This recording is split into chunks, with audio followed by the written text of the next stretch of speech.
morning! Yan. So, umaga naman. Welcome to a new episode of Cooking Like a Pogi Shorts. Kasi ang Pogi naka-shorts. So, today, gagawin natin simpleng-simpleng steak. Turuan natin kayo kung paano mag-sear ng proper steak. So, this is... so, meron tayong isang magandang ribeye. There. Tapos, pepper. And salt. So, yan. Ganyan lang kasimple yung seasoning natin. So, pakita ko sa inyo kung paano siya gawin. Okay. Yan. So, ako, I like to do my steaks na room temperature. So, hindi siya malamig. Okay? Yung iba sasabihin, mas maganda frozen. Yung iba. So, basta ako, room temp ko lang siya ginagawa. So, season lang natin siya ng pepper. Mas maganda talaga freshly cracked. Medyo makapal to mga 1-inch cut ng steak ito. So, medyo marami-raming pepper ang lalagay natin dito. When you season, 1 wet hand, 1 dry hand. So, yung dry hand mo, yun yung dry hand. Dapat pala binuksan ko na ito lahat. So, and salt. Okay. Then, kabilang side. Pepper. Salt. Okay. Then yung tira, mamapin lang natin lahat. Yan!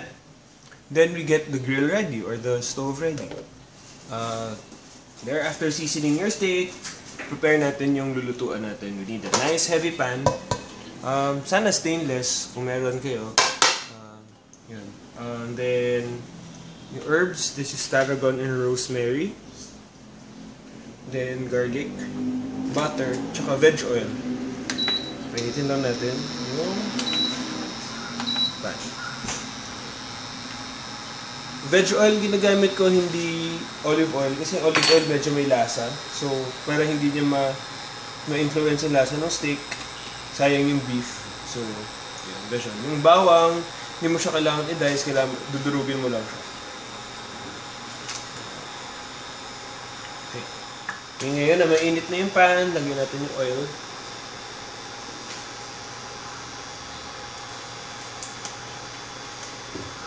Kalat na natin siya around. Okay.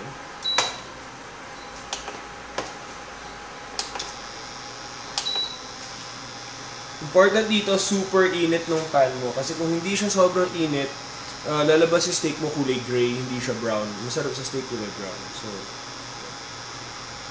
makikita mo, nagsistart ng umusok. Kung nag-start siya umusok, yan na meaning mainit na siya. So, lilay mo yung steak away, palayo sa'yo, as usual.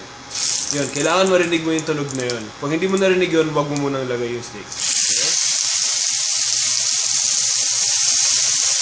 Steak. At galaw mo siya para hindi dumikit. Ganun. Instantly na, amoy mo na yung beefy flavor ng ribeye. Okay? And then, kaya lang natin siyang maluto. Yung ilalim yan, magka-caramelize, magka-brown, magka-crush. So, yun yung gusto natin. Kasi pag walang kulay, walang flavor.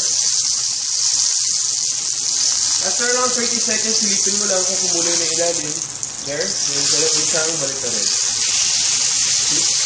Nice and brown and crusted.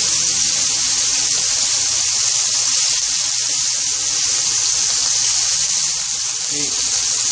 Nabaliktad mo na siya, now with flavor. You add your herbs, thyme and tarragon na finish ko para mag-release yung oil. You add your garlic. And then, a little butter. Actually, a lot of butter. Okay. And then, we start to bake. Tilt mo yung pan. And bake.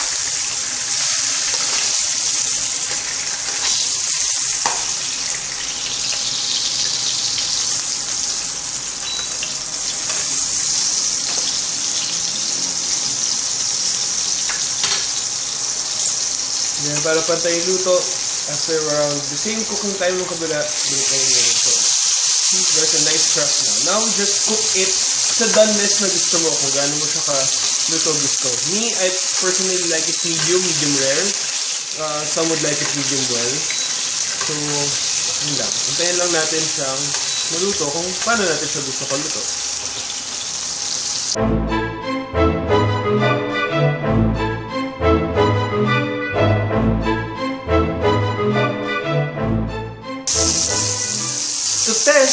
na siya kaluto, ako pinupoke ko lang siya ng finger. So, this is supposedly medium. This is rare, this is medium rare, medium, and well done. So, I want it medium rare, so dapat ito yung feeling nung steak. So, yan. So, it's still a little bit soft. So, medyo medium rare pa siya. Medyo rare pa siya.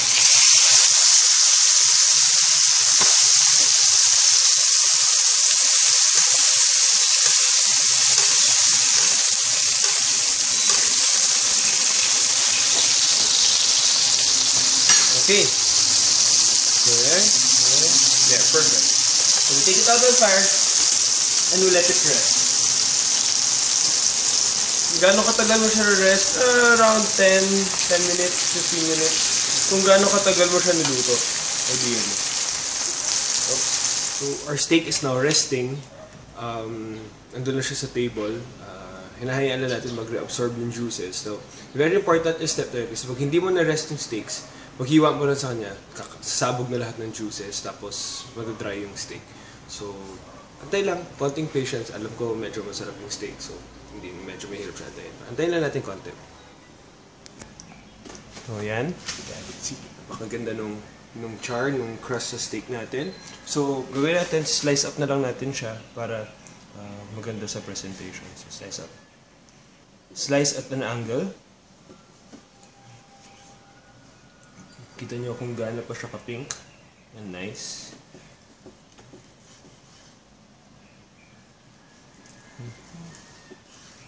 I wish na amoy nyo siya. Tignan nyo kung gaano siya ka-nice and pink. Hold that. Still nice and medium inside. So ngayon, plate natin yung steak.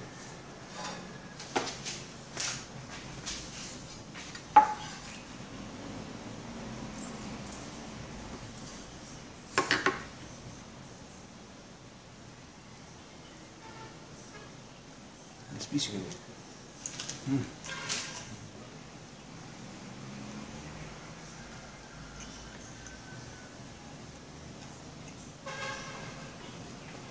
clean it up for Instagram. And then for a little something nice poached.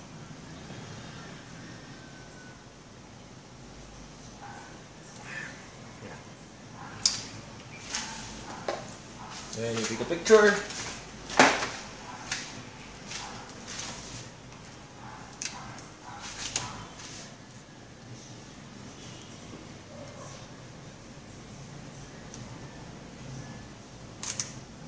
There. It's a ibang angle.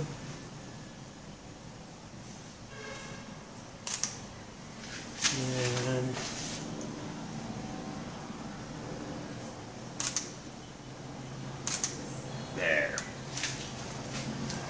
there you have it. As usual, the best part of the cooking is eating it. So, gising na yung official taga-tikim natin. So, gigisingin natin, papalabasin natin siya, papatikim natin yung steak. Come on. What? So, it's poached egg. And there's your hair.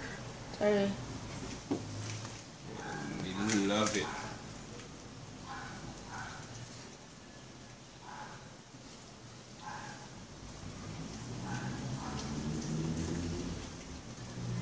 Get the part with the egg.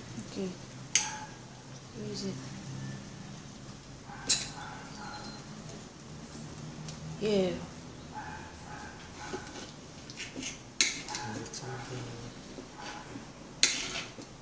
Really? Really.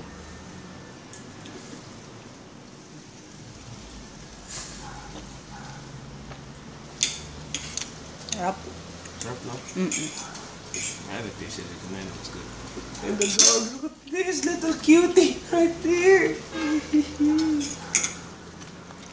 I think we have our first official guest, no Pepper. Wait, no, that's my. yeah. Fine.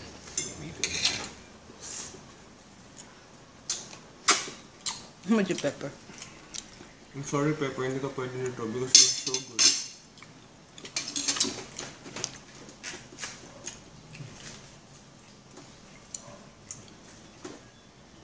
Thanks for watching. We'll see you again next week. Oh, watch for the docu. It's coming up real soon.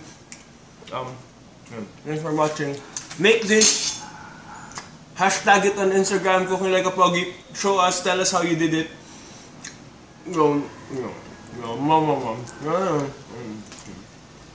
Somebody stop that video.